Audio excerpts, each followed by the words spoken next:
I never expected to fall in love in a laundromat at 2 in the morning, but life has a funny way of surprising you when you least expect it.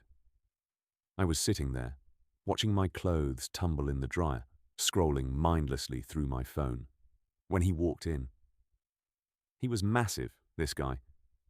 Broad shoulders stretching the fabric of his faded grey t-shirt, forearms thick with muscle and covered in tattoos that disappeared under his sleeves.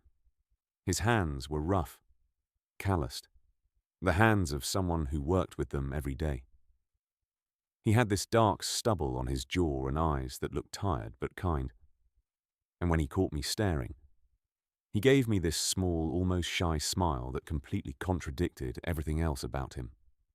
I looked away quickly, embarrassed, my face burning.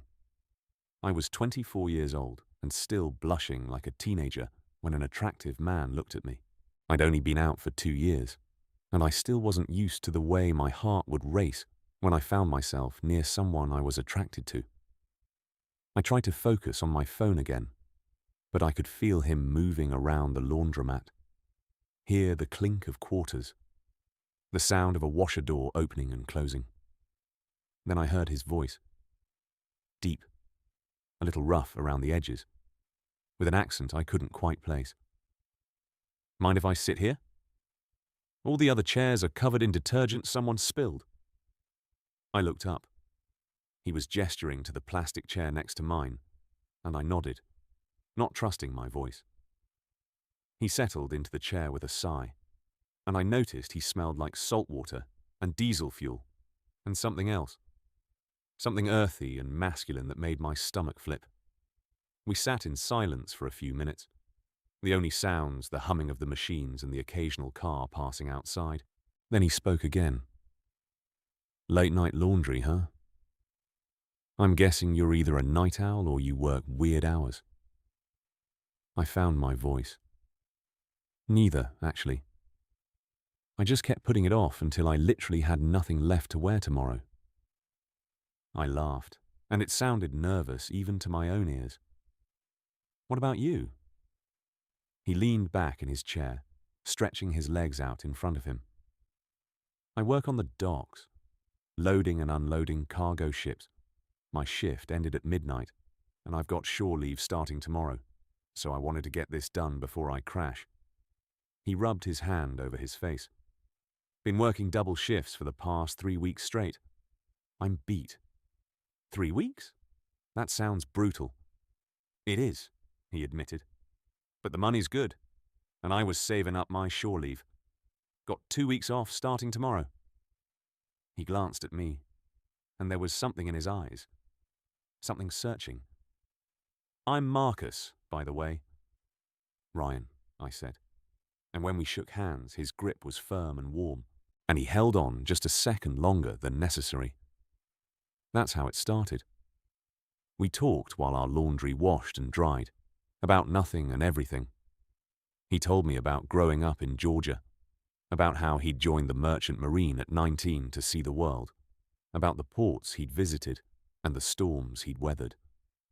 I told him about my boring office job, about how I'd moved to the city after college and was still trying to figure out what I wanted to do with my life. When my dryer buzzed, I felt a strange disappointment. I didn't want the conversation to end. I started folding my clothes slowly, deliberately taking my time, and Marcus watched me with an amused expression. "You're not very good at that," he observed. "At folding?" "Yeah, here." He stood up and took the shirt I was mangling from my hands. His fingers brushed mine, and I felt electricity shoot up my arm. He folded the shirt in 3 quick, efficient movements, the kind of precise folds you'd see in a store display. You learn to fold tight when you live in a ship cabin. Space is limited. He helped me fold the rest of my laundry, and when we were done, his washer still had 20 minutes left.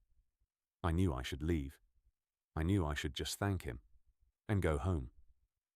But instead I heard myself saying, "There's a diner around the corner that's open all night. Their coffee is terrible, but their pie is amazing. Want to grab a slice while you wait?" The smile he gave me was worth every ounce of courage it took to ask. I'd like that. The diner was nearly empty, just us and a tired-looking waitress, and a guy asleep in a corner booth. We ordered coffee and pie, and Marcus was right to be skeptical about the coffee. But the pie was as good as I'd promised. We talked for over an hour, and somewhere in that conversation, somewhere between him telling me about watching dolphins race alongside his ship and me confessing that I'd never even been on a boat, I realized I was falling for this man. When we finally went back to the laundromat, he transferred his clothes to the dryer and we sat together in comfortable silence. Then, as his dryer was finishing its cycle, he turned to me. "Ryan, I don't usually do this. I'm not really good at reading signals. And I might be completely wrong here. But I feel like there's something between us. Am I crazy?" My heart was pounding so hard I thought it might burst out of my chest. "You're not crazy," he exhaled, relief flooding his features. "Okay, good, because I've been wanting to ask you something, and I was worried I was misreading everything." He paused, seeming to gather his courage. "I have 2 weeks of shore leave starting today. I saved it all up. Been planning to just rest and recharge, but now I'm thinking maybe I'd like to spend some of that time with you. If you're interested." I couldn't believe what I was hearing. This beautiful, kind man wanted to spend his precious time off with me, someone he'd just met in a laundromat. "I'm interested," I managed to say. "I'm very interested." He smiled, and it transformed his whole face. "Can I get your number?" We exchanged numbers, and when we parted ways outside the laundromat, the sun was just starting to rise, painting the sky in shades of pink and gold. I walked home in a daze, my laundry bag slung over my shoulder, unable to stop smiling. He texted me that afternoon. Just 3 words. "Coffee later today?" I said yes immediately.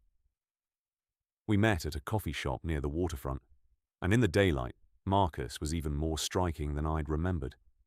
He'd showered and shaved, though he'd left a shadow of stubble, and he was wearing a dark blue Henley that made his eyes look almost navy. We ordered our drinks and found a table by the window, and the conversation flowed as easily as it had the night before. "I have a confession," Marcus said after a while. "I almost didn't go to that laundromat last night. There's one closer to my place, but something made me drive the extra 10 minutes to that one instead." He looked at me over his coffee cup. "I'm really glad I did." "Me too," I said softly. We spent the rest of the day together. He wanted to see the city, so I gave him a tour, showing him my favorite bookstore and the park where I like to run and the taco truck that made the best carnitas in the state. We walked for hours, and our hands kept brushing against each other until finally, as we were crossing a street, he took my hand in his and held it. It felt natural, right?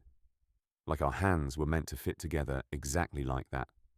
As the sun started to set, we ended up at the waterfront, sitting on a bench overlooking the harbour. Marcus pointed out different types of ships, explaining what they carried and where they might be headed. I loved watching him talk about his work, the way his face lit up, the passion in his voice. "Do you love it?" I asked.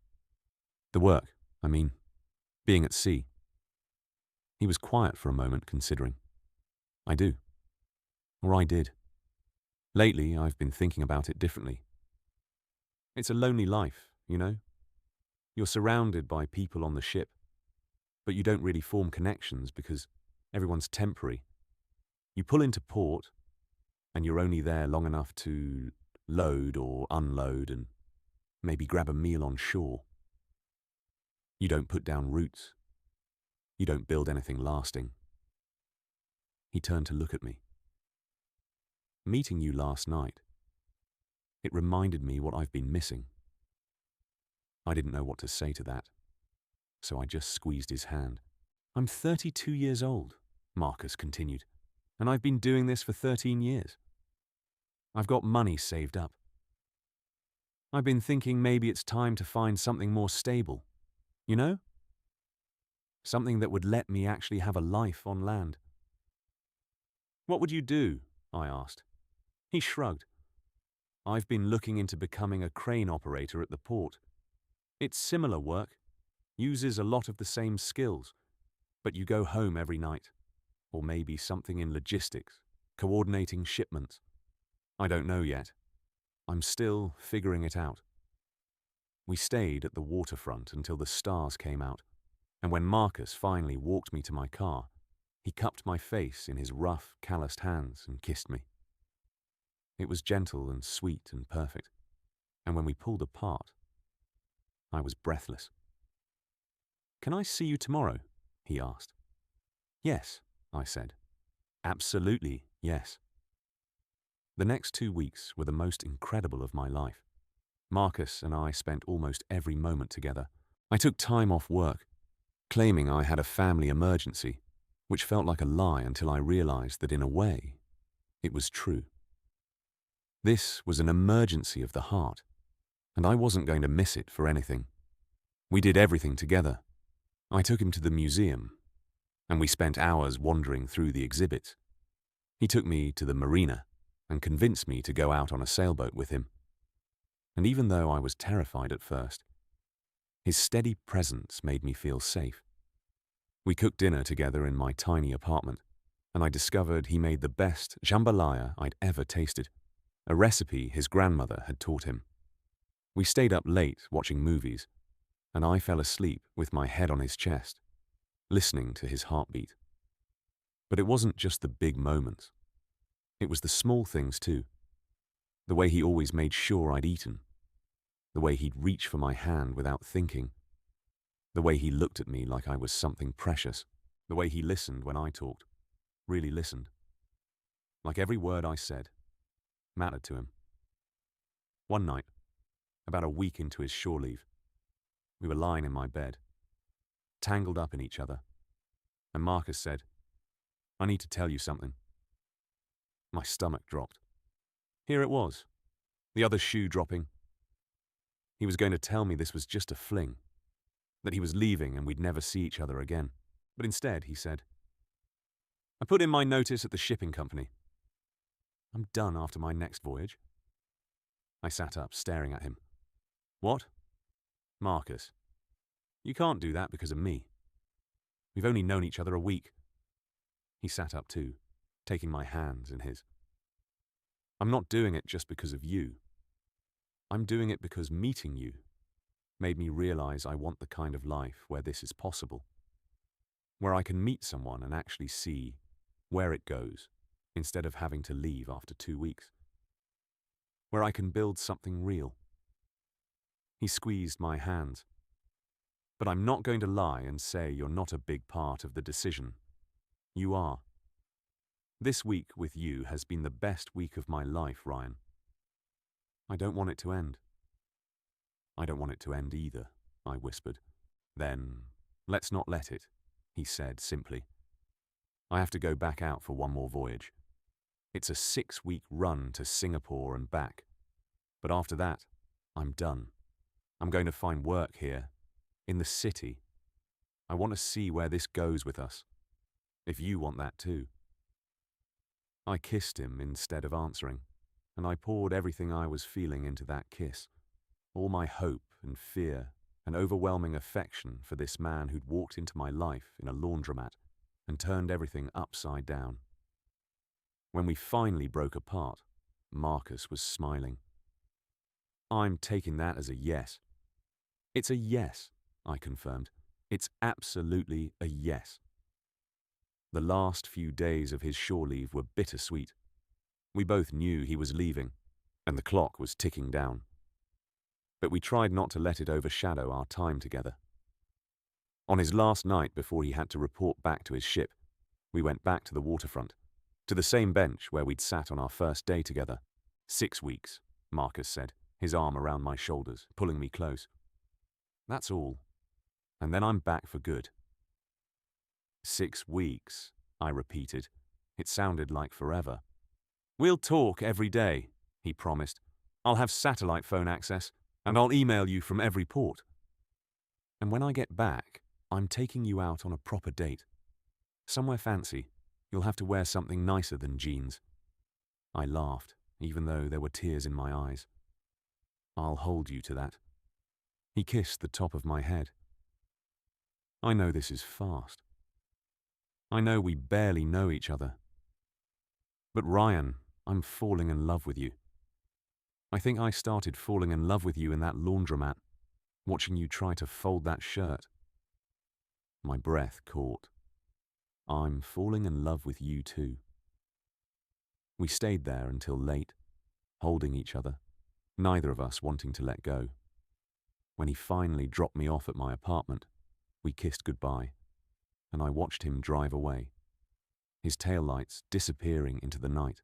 The next 6 weeks were the longest of my life. But Marcus kept his promise. He called every few days, and we'd talk for hours, even though the connection was sometimes spotty, and there was a delay that made conversation awkward. He sent me emails from Manila and Colombo and Dubai, telling me about what he saw and what he was thinking about and how much he missed me. I sent him emails back, telling him about my days, about the new project at work, about how I'd started looking at apartments with 2 bedrooms, just in case. And then, finally, his ship docked. He called me from the port, his voice exhausted but happy. I'm back. I'm really back. Can I see you? Come over, I said. Right now. I don't care that you probably smell like diesel fuel. He laughed. I definitely smell like diesel fuel, but I'm on my way. When he knocked on my door 20 minutes later, I threw it open and launched myself at him. He caught me easily, his strong arms wrapping around me, lifting me off my feet. He did smell like diesel fuel and salt water and sweat, and I didn't care at all. I missed you, he said into my hair. God, I missed you so much. I missed you too, I said. And then we were kissing, desperate and hungry, making up for 6 weeks apart. Later, after he'd showered and we were curled up on my couch, he told me about his plans. He'd already lined up a job interview at the port for a logistics coordinator position. He'd found an apartment not far from mine, a 1-bedroom he could afford on his savings while he got settled. He was really doing this. He was really staying. Are you scared? I asked him. He thought about it. A little, he admitted. I've been at sea for 13 years. It's all I know, but I'm more excited than scared. I'm excited to see what comes next. I'm excited to build a life here. With you, if you'll have me. Of course I'll have you, I said. I spent 6 weeks thinking about nothing but you coming back. I'm not letting you go now. He smiled and pulled me closer. Good, because I saved my shore leave to spend it with you. And now I'm saving the rest of my life to spend it with you too. That was 8 months ago. Marcus got the job at the port, and he loves it.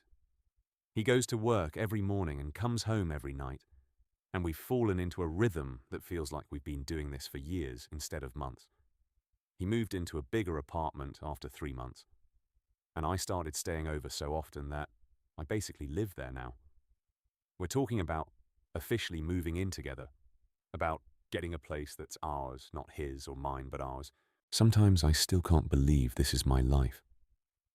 That I met this incredible man in a laundromat at 2 a.m, and he chose me. That he gave up the sea for a chance at something real with me. That every night I get to fall asleep next to him, and every morning I wake up to his smile. Last week we went back to that laundromat. It was late, nearly midnight, and we didn't actually need to do laundry. We just wanted to see it again, the place where everything started. We sat in the same plastic chairs where we'd first talked, holding hands, remembering. Best laundry night of my life, Marcus said, grinning at me. Mine too, I agreed. As we were leaving, a young guy came in, looking tired and carrying an overstuffed laundry bag. Marcus held the door open for him, and as we walked to the car, he said, "Think he'll meet someone tonight?" "Maybe," I said. "You never know when life is going to surprise you." Marcus pulled me close, kissing me under the streetlight. "No," he agreed. "You really never do." I used to think love was something that happened slowly, that you had to know someone for months or years before you could really fall for them. But Marcus taught me that sometimes love happens in an instant. Sometimes you meet someone and you just know. And sometimes, if you're really lucky, they know it too. Sometimes they'll save their shore leave to spend it with you. Sometimes they'll change their whole life for a chance at something real. And sometimes that something real turns into everything you never knew you needed. I'm one of the lucky ones. I found my person in a laundromat at 2 a.m, and he found me right back. And every day since then has been an adventure. The kind of adventure that doesn't require traveling the world on a cargo ship. The kind that happens in quiet moments and shared meals and lazy Sunday mornings. The kind that happens when you build a life with someone, one day at a time. Marcus saved his shore leave to spend it with me. And now we're spending forever together. And I wouldn't have it any other way.